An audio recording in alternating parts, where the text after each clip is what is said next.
Bismillahirrahmanirrahim. Elhamdülillahi Rabbil alemin. Vessalatu vesselam ala seyyidina Muhammedin ve ala alihi ve sahbihi ecmain. Amma ba'd. Esselamu aleyküm ve rahmetullah ve berekatuhu. Tağutun ne olduğu hakkında inşallah zikr edeceğim. Təbəri Cəmil bəyanda xəbər verir ki, daha haqqı dedi ki, tağut şeytandır. Əbu Aliyyə dedi, tağut sehirdir. Səid ibn Cübeyr dedi ki, tağut kahindir. İbn Əbu Hatim xəbərinə əsasən Peyğəmbərimizin əmsi oğlu İbn Abbas tələbəsi Mücahid deyir, tağut insan surətində şeytan, insanlar hökm tələb etmək üçün onu üz tuturlar və onlar işinə rəhbərlik edir. Təfsir-i Quran. İmam İbn Hatim bildirdiyinə görə İmam Məlik ibn Ənəs dedi, tağut Allahdan başqa ibadət ediləndir. Şeyx Şintili rahimullah deyir, həqiqət budur ki, Allahdan başqa ibadət edilən hər şey tağutdur və bunda ən böyük payı şeytan alır. İbn Teymiyyə rahimullah deyir, tağut Falut qəlbində tuğyandan törəmişdir. Tuğyan isə həddi aşmaqdır. Bu da zülüm və ədalətsizlikdir. Allahdan başqa özünə ibadət edilən kimsə, əgər buna razı olursa tağutdur. Bu səbəbdən də Nəbi sallallahu aleyhi və səlləm bütləri tağut adlandırmışdır. Səhih bir hədisdə dedi, tağuta ibadət edənlər ahirətdə tağutlara tabi olarlar. Allah asilik olan xüsuslarda hidayət və haqq dinə tabi olmaqda Allahın kitabına müxalif olaraq özünə tabi olunan, bağlanılan hər şey tağutdur. Bu səbəbdən də Allahın kitabından başqası ilə hökm verən və mühakim olunan tağut ismi verilmişdir. İbn Qeym rahimullah dedi, tağut qulun onunla həddini aşdığı hər ibadət edilən, tabi olunan, itaat ediləndir. Muhammed ibn Abdülvahhab Usul-i Sələsində dedi, tağutlar çoxdur, başlıcaları isə 5-dir. İblis, Allah ona lənət etsin. Allahdan başqa ibadət edilən və bundan razı olan insanlar, özünü ibadətə çağıran, qeyb elmində və bir şey bildiyini iddia edən, Allahı indirdiyindən başqası ilə hökm verən. Sənə bəyan edildi ki, tağut Allahdan başqa ibadət ediləndir. Müstəqil olaraq örnəklərindən göründü.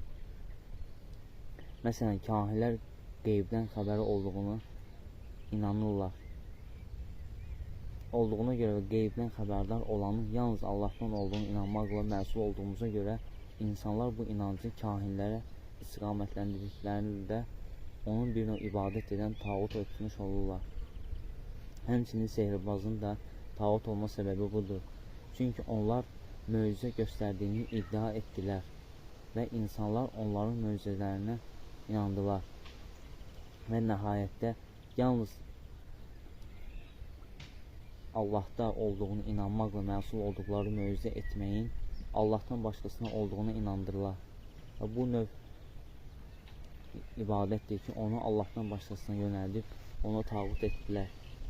Şeytan da həmçinin ibadət edilən olduğuna görə tağutdur. Necə ki Allah Azə və Cəllə buyurur,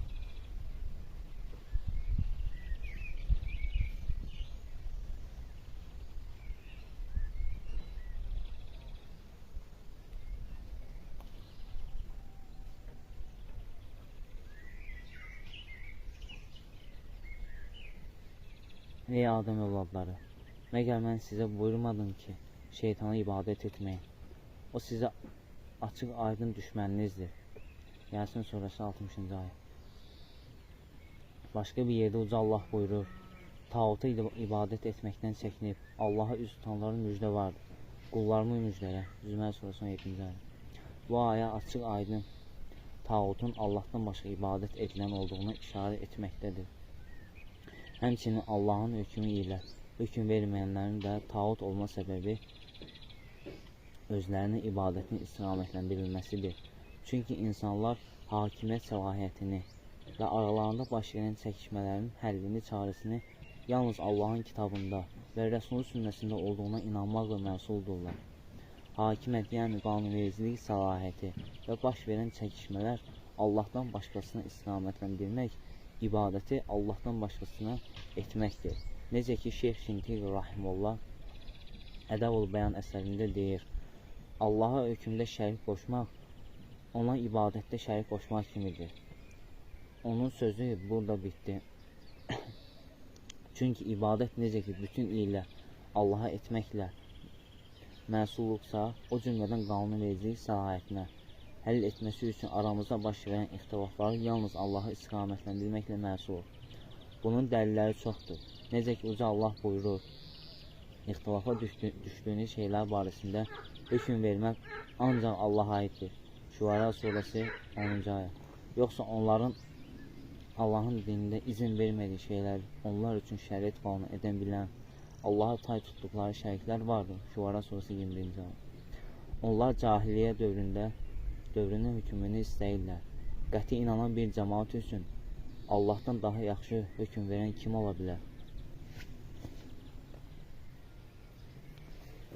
Maidə surəsi 50-ci ayə. Allah öz hökmünə heç kəsi şərik etməz. Təfsirçilər bildirir ki, bu ayədə keçən şərik etməz kəlməsi İbn Amr qiraətinə görə şərik qoşma şəklindədir. Birinci oxunuşa görə şərik etməyin Allahdır.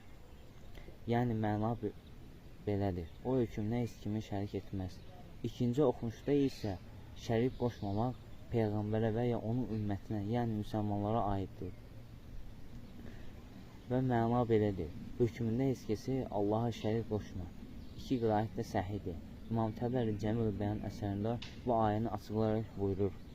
Allah öz qadılığında, yəni mühakimə etməsində və ya yaratmasında hökmünü başqasına şərik etməz. Əksinə onlar idarə edən və mühakimə edən yalnız odur. Şinqiti Ədəb-ül Bəyan əsərində bu ayəni açıqlayaraq belə deyir. Bu ayədə belə başa düşülür ki, Allahın hökmlərindən başqa hökm qoyanlar, hökmlərinə tabi olanlar Allaha müşrikdirlər. İbn Cəvzi Zədül Məsir əsərində bu ayəni təfsir edir, deyir. Hökmünə heç kəsi şərik etməz. Yəni, bir hakim Allahın hökmündən başqası ilə hökm verilməsi,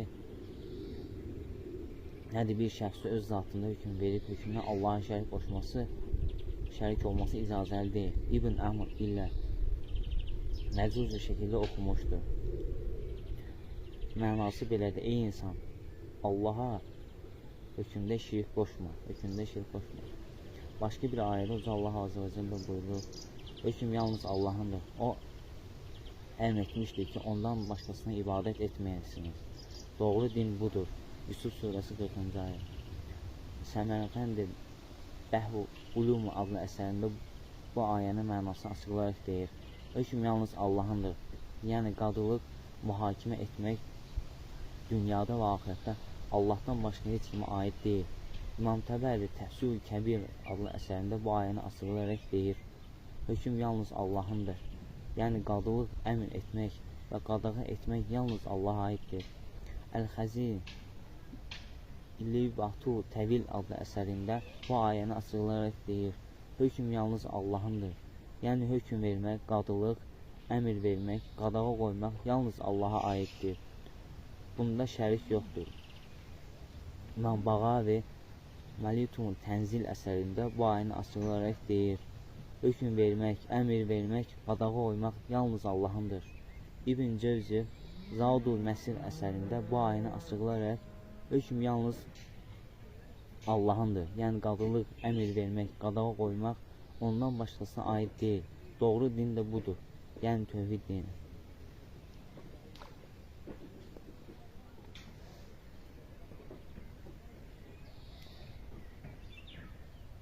Şeyx Şinqiti Rahimullah deyir, Quran-ı Kərim bir çox ayələrdə Allahdan başqa heç kimin hakimiyyət səlahiyyəti olmadığına və başqalarının qanunlarına tabi olmağın küfür, kafirlik olduğuna işarət etmişdir. Hökm yalnız Allaha məxsus olduğunu işarə edən ayələrdən biri də Uca Allahın bu kəlamıdır. Hökm yalnız Allahındır. O əmr etmişdir ki, ondan başqasını ibadət etməyəsiniz. Yusuf surəsi 40-cı ayə.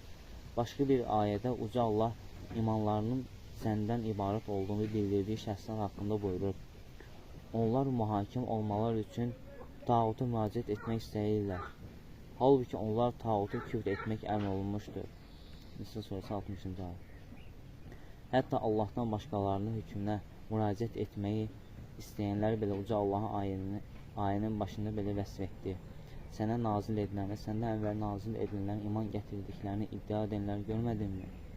Nisa surəsi 60-cı ayə. İddia edənlər, yəni imanlarını iddiadan başqa bir şey deyil deməkdir. Daha açığı onlar iman etməklər, sadəcə iman etdiyini iddia edirlər. Nəinki tağuta müraciət etmək istəmək belə imanı ləğv edirsə, Allahın hökmü ilə hökm verməyən tağutun halı nədir? Sən düşün. İmam İbn Qeym Rahimullah deyir, qul hökmü, yəni qanunvericilik səlahiyyətini yalnız Allaha xas etməyincə tağutu küfr etmiş sayılmaz. Tariq-ul Hicrəti əsəri. İmam bu sözlərini qəlbinlə düşünsən, sənə aydın olar ki, içində yaşadığımız diyar, yaşayanların əksəriyyəti tağutu küfr etmək və müsəlman deyirlər. Bunların özünü müsəlman adlandırması bir fahişənin özünü iffətlandırmasının bənzəyir. Necə ki, Muhammed Əmin Şintiq Rahimullah dedi, kim haramını halal, halalını isə haram olduğunu bir qanunu çıxararsa, onun küfrü daha böyükdür. Küfürdür. Qeyd etdiyimiz bu səmavi mətnlərlə son dərəcə aydın olur ki, şeytan öz dostlarının dilləri ilə qanun qoyduğu bəşər qanunlarına tabi olanlar Allah-u Teala'nın öz elçilərinin dilləri ilə qoyduğu qanunları ziddirlər. Onların küfrü şirklərində Allahın onlar kimi bəsirətlərini bulandırır, vəhyin nuruna kör etdiyi kəslərdən başqa heç kəs şübhə etməz. İbn Kesir Rahimullah dedi, hər kim peyğəmbərlərin sonuncusu Abdullahın oğlu Muhammedə nazil olan möhkəm qanununu tərk edər və ləğv olunmuş şəriətin, Tövratın və İncilin qanunlarına müraciət edərsə kafir olar.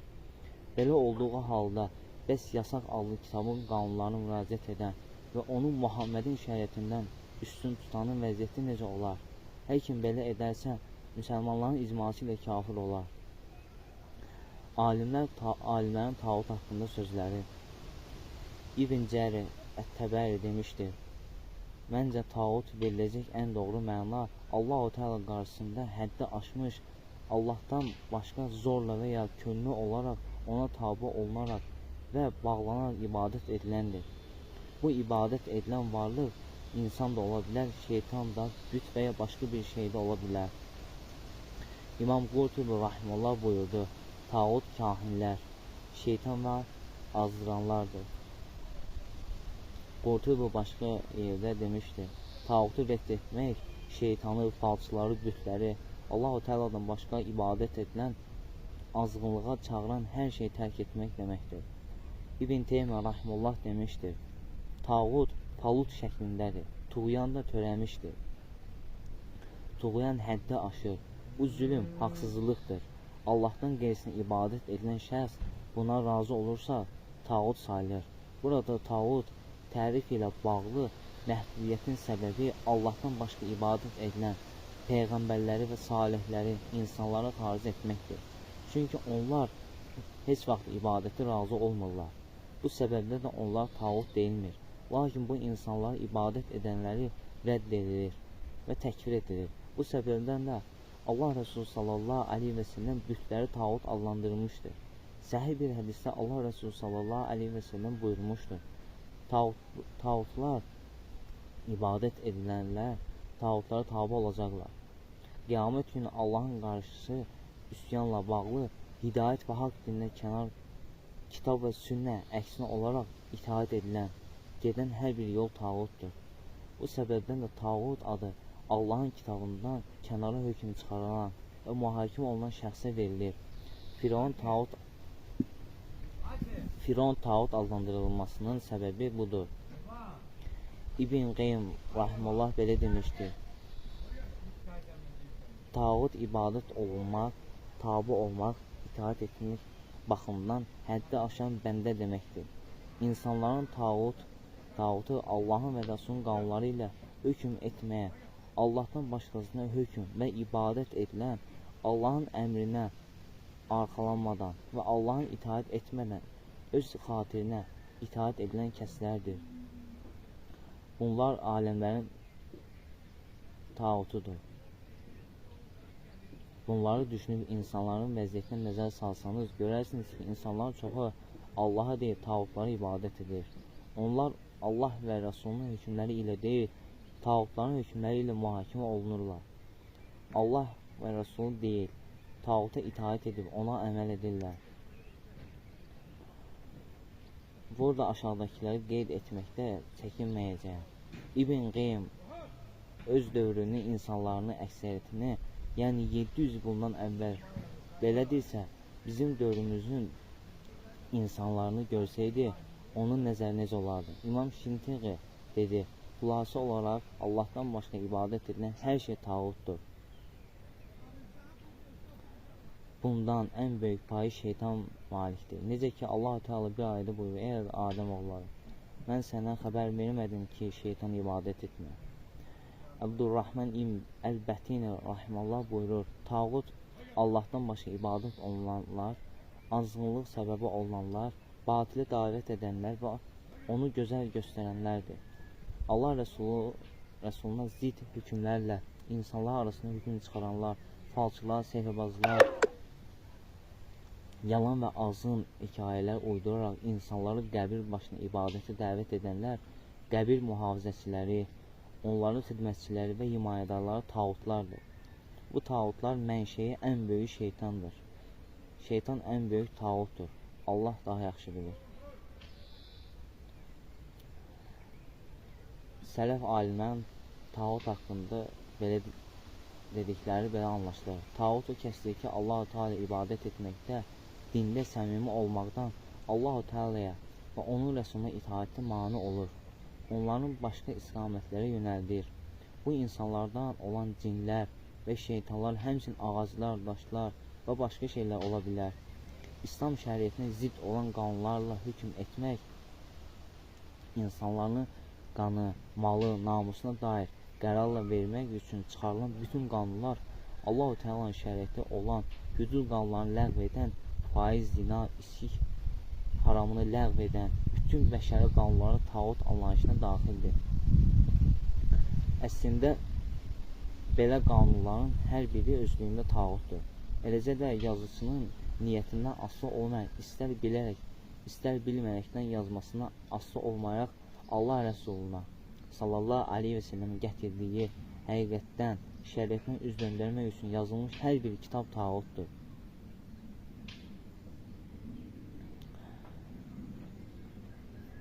Malik bin Əmr Əl-Hətim qəbiləsindendir. Səudiyyə Ərəbistanın cənubundakı Əsir vilayətinə bağlıdır. O, Səudiyyə Ərəbistanın məşhur müəllimi Abdurrahman Abdülhicri 1331-ci ildə vəfat etmişdir. Yazılanların xülasəsi olaraq bunları deyirəm.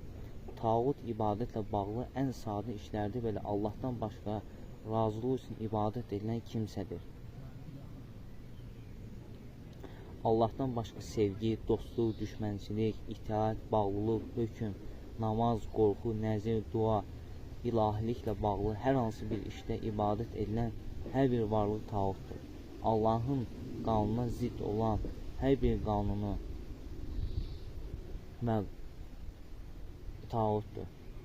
Küfürdə, fəsadda, azınlıqda öncül olan hər kəs tağutdur.